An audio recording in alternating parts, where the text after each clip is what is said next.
Kita aktifkan sistem soft start. Kita tunggu. Nah, ini sudah nyala untuk LED.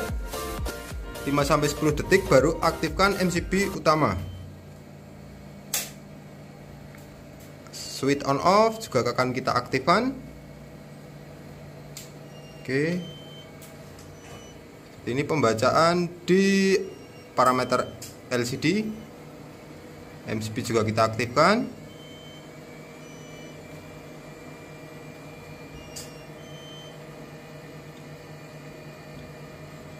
Ini ya. Jadi ini tampilan tegangan dari PLN. Output yang keluar sekarang inverter. Ini parameter di LCD. Semua sistem kita atur, kita sesuaikan dengan kebutuhan kita. Pembacaan watt juga bisa kita lihat. Dan di osiloskop dia juga mendeteksi untuk inputan PLN serta output smart inverter ini. Untuk input dia dihandle oleh PLN, bisa dilihat gelombangnya kurang sinus. Sedangkan untuk output sedang dihandle oleh inverter. Untuk output gelombang dia lebih sinus stabil.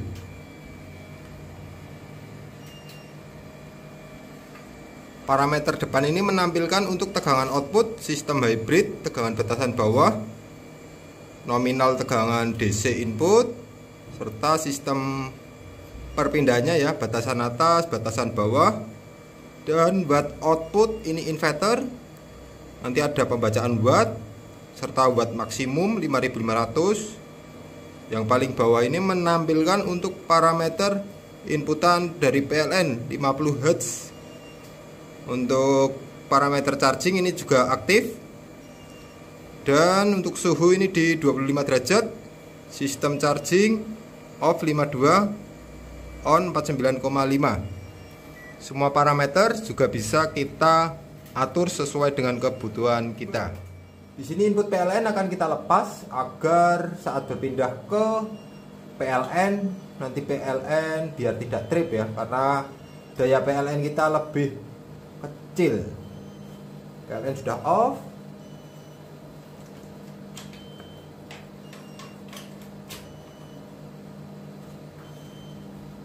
Kita akan coba load beban.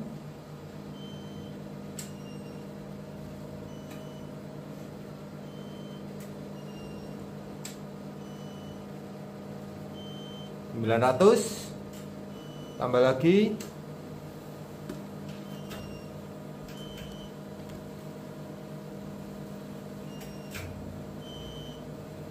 2700, tambah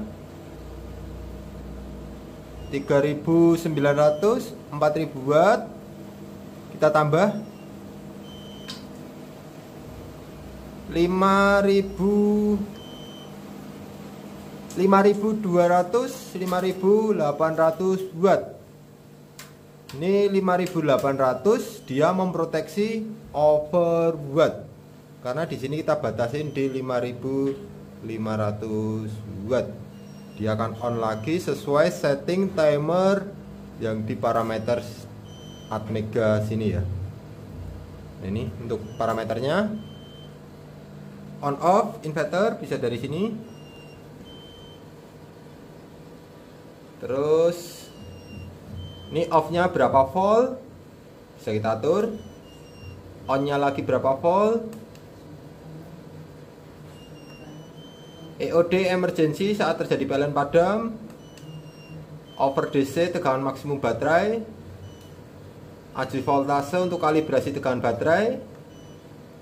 Voltase output 220 standar. Nah, ini timer tadi 10 detik bisa kita atur juga sesuai kebutuhan.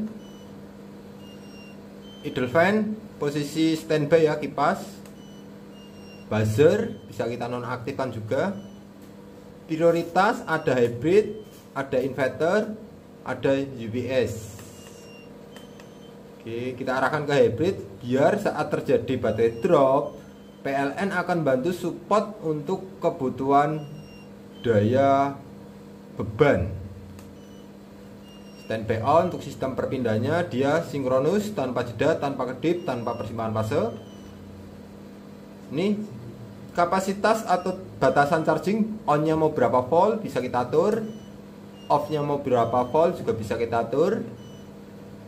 Temperatur charging ini 75 derajat. Relay on untuk sistem kipas ya. Saat suhu menyentuh 36 derajat, kipas akan aktif. Ini adjust voltase output. Oke, kembali ke menu depan. Jadi di sini kita bisa lihat sekarang tegangan baterai di 50,5 volt, sedangkan tegangan batasan bawah 50,1, dia akan berpindah ke PLN. Dan saat tegangan menyentuh batasan atas 50,2, dia akan kembali lagi ke inverter. Kita juga sudah tambahkan untuk beban bolam. Kita akan lihat apakah saat perpindahan terjadi kedip atau tidak. Dan kita juga bisa lihat di gelombang output apakah terjadi persimpangan fase atau tidak. Sekarang akan kita coba uji load beban menyentuh batasan bawah. Nih, lihat batasan bawah, beban 500 watt.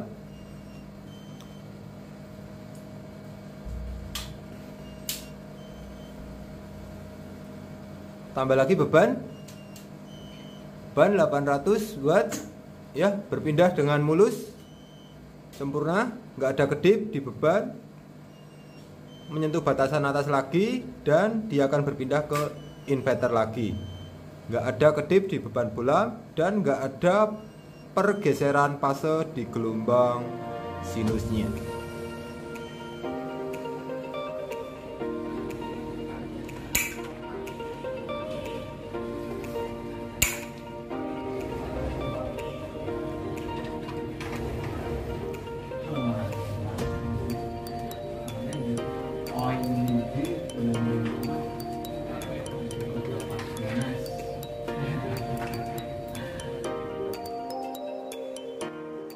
Ini ya, kita kelar untuk instalasi PLTS untuk kos-kos di daerah Keputih, Sukolilo, Surabaya. Jadi ini unitnya, satu hari kita install dengan kapasitas panel surya 5000 WP,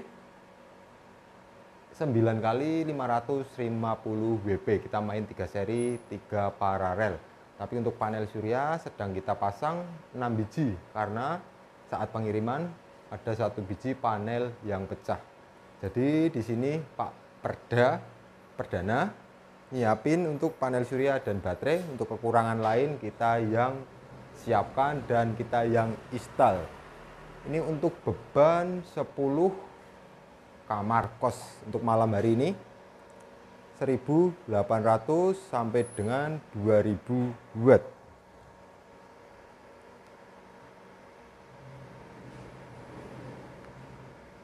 Dan ini juga bisa kita pasangin monitoring ya. Nanti pembacaannya di sini. Nih, beban sekarang udah terbaca 1755 watt. Di sini 1800, naik turun menyesuaikan beban yang ada di kos-kosan ini. Nah, ini sebelahnya kita dari jalur panel surya, tiap 3 biji kita narik 1 string masuk ke sistem combiner. Jadi jalur panel surya masuk ke sikring. Ini string 1, string 2, string 3. Jadi untuk string 2 emang belum kita konekkan karena kondisi panel surya ada kerusakan di ekspedisi, yaitu kacanya pecah. Terus ini MCB untuk PV, ini arrester, dan ini MCB menuju ke MPPT. Untuk MPPT sendiri kita menggunakan 100 ampere Samoto dengan kapasitas daya maksimum di angka 5200 WP. Nah, dengan kapasitas panel surya ini baru di angka 3000-an WP, produksi harian itu di angka 10 kW. Nah, untuk baterai sendiri kita menggunakan 3 biji 48 volt 100 ampere atau di kisaran daya total baterai ini 13 kWh. Untuk smart inverter sendiri dia kapasitasnya 5000 watt. Jadi sistem smart inverter yang kerja prioritas ada di PLTS. Nanti saat kondisi baterai low menyentuh parameter yang kita setting di sini, dia akan secara otomatis berpindah ke PLN melalui mode sinkron. Jadi beban-beban yang ada di kamar-kamar tidak akan kedip maupun jeda. Terus ini monitoring ini juga bisa kita lihat di Android ya. Setelah ini tegangan PLN di sini bagus, 232 volt. Jadi untuk beban malam hari lumayan stabil di angka 1700 sampai dengan 2000 watt. Untuk meteran PLN ini berdaya 10 ampere atau 2200 watt dengan tagihan PLN ini per bulan di angka 1.600.000. Perkiraan pemakaian harian ada di 30 kWh. Di bawah dekat meteran kita juga siapkan untuk COS sebagai bypass. Saat sistem PLTS kita ada kendala, kita nggak usah bingung-bingung, bisa langsung bypass sistem yang ada di bawah, dan seluruh beban yang ada di kamar-kamar akan sepenuhnya dihandle oleh PLN. Nah ini ya untuk sistem COS ada di sini. Jadi kita tambahkan ini inputan PLN, kita ambil dari meteran ini. Ini MCB Group pembagi untuk setiap kamar-kamar kos. Terus ini COS fungsinya sebagai bypass saat sistem PLTS kita ada kendala. Jadi kalau ke tengah dia ikut sistem PLTS, kalau ke atas ikut sistem PLTS, kalau ke tengah off, kalau ke bawah bypass langsung ke PLN. Ini sekarang beban pemakaian berapa? 1600. Bawah sendiri ya. Ini ya, beban pemakaian 1653 watt. Nah ini untuk meteran PLN belas sama sekali nggak ada pergerakan ya, nggak hidup ya kWh meter. Nah, off. Jadi seluruh beban yang ada di ruang-ruang kos dia dihandle oleh PLTS.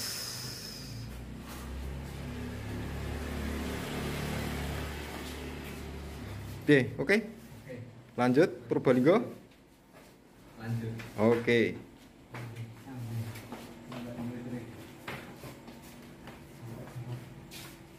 Nah, buat teman-teman, jika ingin konsultasi mengenai sistem PLTS, mau untuk kos-kosan atau mau untuk rumah tangga, bisa langsung konsultasi dengan kita di nomor yang ada di bawah ini, atau bisa lihat di deskripsi kita. Sekian, terima kasih. Salam Aspro Jogja.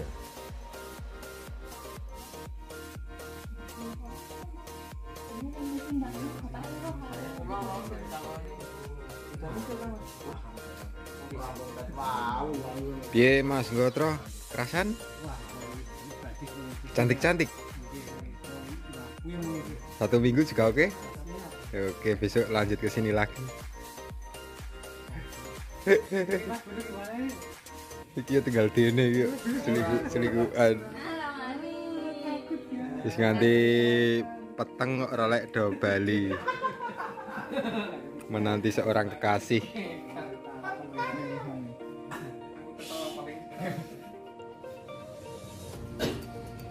Kayak pelanggaran. Yes, pelanggaran penuh. Oh, nakal. Yuk. Waduh, nakal. Oh.